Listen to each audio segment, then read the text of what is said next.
As McDonald's began to spread its wings, so too was a new industry. Kids, kids, kids. That spells out U.S. Kids for you. Here's the world's first and only portable radio in the non-breakable impact case. Winds automatically with just the slightest motion of your wrist. Television.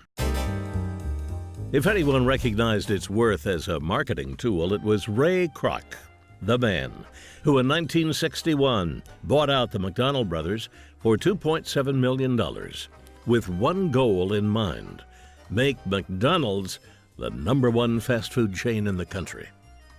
He was going to do it not just by selling hamburgers and fries, but by selling the McDonald's experience. I always viewed McDonald's, and it's part of the heritage I grew up with it, where I didn't view McDonald's as a restaurant. I viewed it more in kin to Walt Disney World. The appeal to children was instant and lasting, but McDonald's wasn't going to build itself into an international phenomenon on kids alone. So in 1971, it introduced what would become a seminal campaign.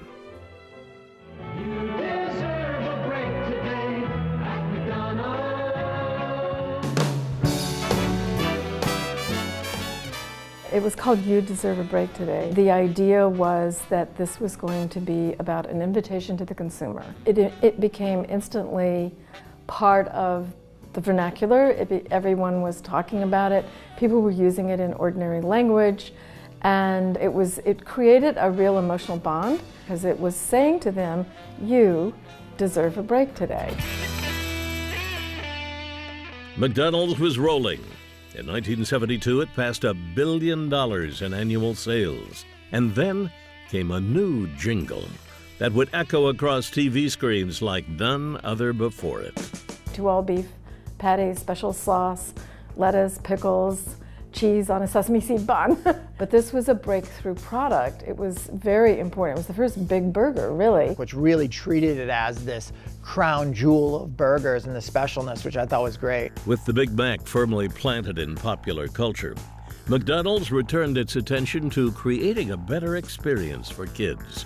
And in 1979, rolled out the Happy Meal. That stuff for a little kid means a lot. Kids like to have their own little world. Like, this is my thing. This is my special toy. It's like Christmas every day at McDonald's, really. By the 1980s, McDonald's was a fast food behemoth. And throughout the rest of the decade and into the 90s, continued to build on the brand it had established in the early 70s.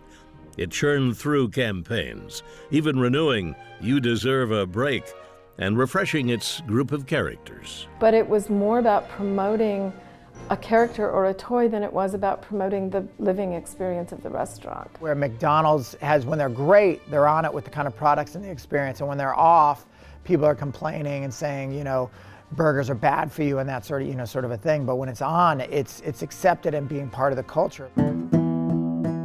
By 2003, McDonald's had gone through nearly 24 different slogans.